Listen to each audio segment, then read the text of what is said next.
ইতিহাসের সবচেয়ে আলোচিত মুসলিম দার্শনিকদের একজন ইবনে সিনা।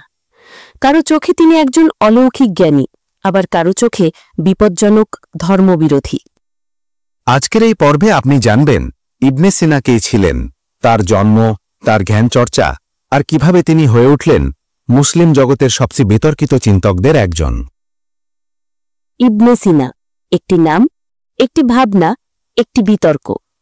তার পুরো নাম আবু আলী আল হুসাইন ইবনে আবদুল্লাহ ইবনে হাসান ইবনে আলী ইবনে সিনা। আমরা যাকে চিনি ইবনে সিনা নামে, আর পশ্চিমারা অ্যাভিসেনা নামে। জন্ম 980 খ্রিস্টাব্দে, বর্তমানে উজবেকিস্তানের অন্তর্গত আফসানা নামক এক ছোট্ট গ্রামে। তিনি বেড়ে উঠেছিলেন এমন এক সময়ে যখন ইসলামী সভ্যতা ছিল বিশ্বজুড়ে জ্ঞান চর্চার কেন্দ্র। তার চিন্তা, দর্শন, চিকিৎসা, গণিত, জ্যোতির্বিজ্ঞান সবকিছুর সীমানা ছুঁয়ে গিয়েছিল। ছোটবেলা থেকেই তার মধ্যে জ্ঞানের প্রতি ছিল তীব্র আকর্ষণ। 10 বছর বয়সেই তিনি কুরআন মুখস্থ করে ফেলেন। কিশোর বয়সেই তিনি পড়তে শুরু করেন যুক্তিবিদ্যা, গণিত ও চিকিৎসা। তার বাবা ছিলেন প্রশাসনিক কর্মকর্তা এবং ইসমাইলি মতাদর্শের একজন চিন্তক। এই পরিবেশেই ছোট ইবনে সিনার মনে গেঁথে যায় যুক্তি আর প্রশ্নের বীজ। তিনি ছিলেন এমন একজন যিনি রাতের পর রাত কাটিয়ে দিতেন চিন্তা করে।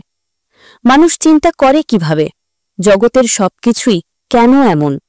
এই প্রশ্নগুলোর উত্তর খুঁজতে খুঁজতেই তিনি হয়ে উঠেছিলেন এক অনন্য প্রতিভা।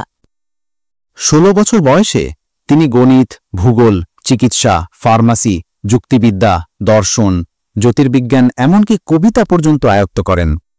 বলা হয় রাতের পর রাত তিনি জেগে থাকতেন। কখনো মসজিদে, কখনো মাঠে আকাশের দিকে তাকিয়ে ভাবতেন, আমি কে? এই জগৎ কোথা থেকে এলো? ঈশ্বর কেমন? এই প্রশ্নগুলোই তাকে পরিণত করে এক ভবিষ্যৎ দার্শনিক রূপে। একসময় বুখারার সুলতানের অসুখ হলে ইবনে সিনাকে আনা হয় চিকিৎসার জন্য। তিনি রোগ সারিয়ে তোলেন, বিনিময় পান রাজ লাইব্রেরির পূর্ণ প্রবেশাধিকার। সেই লাইব্রেরিতেই তিনি পান গ্রিক দার্শনিকদের রচনা, অ্যারিস্টটল, প্লেটো, গ্যালেন। কিন্তু তিনি শুধু পাঠক ছিলেন না, তিনি ছিলেন এক সংস্কারক, যিনি নতুনভাবে চিন্তা করতেন। তিনি প্রশ্ন করতেন, ঈশ্বর কি জগৎ সৃষ্টি করেছেন, নাকি জগৎ চিরন্তন? জ্ঞান আসে কিভাবে, ইন্দ্রিয় দিয়ে নাকি আত্মা দিয়ে? ইবনে সিনা নিজেকে মুসলমান হিসেবেই দেখতেন, কিন্তু তিনি বোঝাতেন ধর্ম শুধু বিশ্বাস নয়, ধর্ম হতে পারে যুক্তি ও চিন্তার মাধ্যমও। তার সবচেয়ে বিখ্যাত বই আল সিফা, অর্থাৎ নিরাময়, যেখানে চিকিৎসা নয় বরং দর্শন, যুক্তি, অস্তিত্ব, আত্মা, সময়, ঈশ্বর এসব নিয়ে বিস্তর আলোচনা করেছেন। তার আরেক বই আল নাজাত, অর্থাৎ মুক্তির পথ। এসব বই শত শত বছর ধরে ইউরোপিয়ান ইউনিভার্সিটিতে পড়ানো হয়েছে। ইবনে সিনার চিন্তা তখনকার ধর্মীয় গোড়ামির সঙ্গে সংঘর্ষে পড়ে।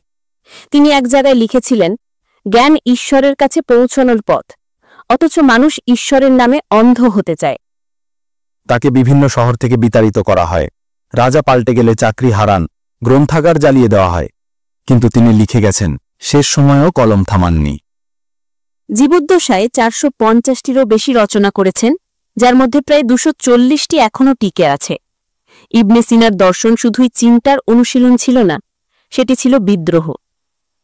তিনি প্রশ্ন করেছিলেন ঈশ্বরের অস্তিত্ব নিয়ে, আত্মার প্রকৃতি নিয়ে। তার বিখ্যাত তত্ত্ব উড়ন্ত মানুষ, যেখানে এক মানুষকে চোখ, কান, অনুভূতি কিছু ছাড়াই চিন্তা করতে দেখানো হয়। তিনি বলতেন, আত্মা শরীর থেকে আলাদা এবং সেটা আলাদা সত্তা হিসেবে টিকে থাকতে পারে। এইসব ধারণা অনেক ইসলামী চিন্তাবিদদের চোখে ছিল বিপজ্জনক। ইমাম গাজ্জালি তার তত্ত্বগুলোর কড়া সমালোচনা করেন তাহাফুত আল ফালাসিফা গ্রন্থে, কিন্তু পশ্চিমা দুনিয়ায় তার যুক্তিবাদী চিন্তা প্রশংসিত হয়। বিশেষ করে দেকার্তে, স্পিনোজা, অ্যাকুইনাসের মতো দার্শনিকদের উপর তিনি প্রভাব ফেলেন। 1037 সালে মাত্র 57 বছর বয়সে তার মৃত্যু হয়, কিন্তু মৃত্যুর পরও তিনি রয়ে যান দর্শনের ইতিহাসে এক উজ্জ্বল নক্ষত্র হয়ে। এই পর্বে আমরা জানলাম কে ছিলেন ইবনে সিনা।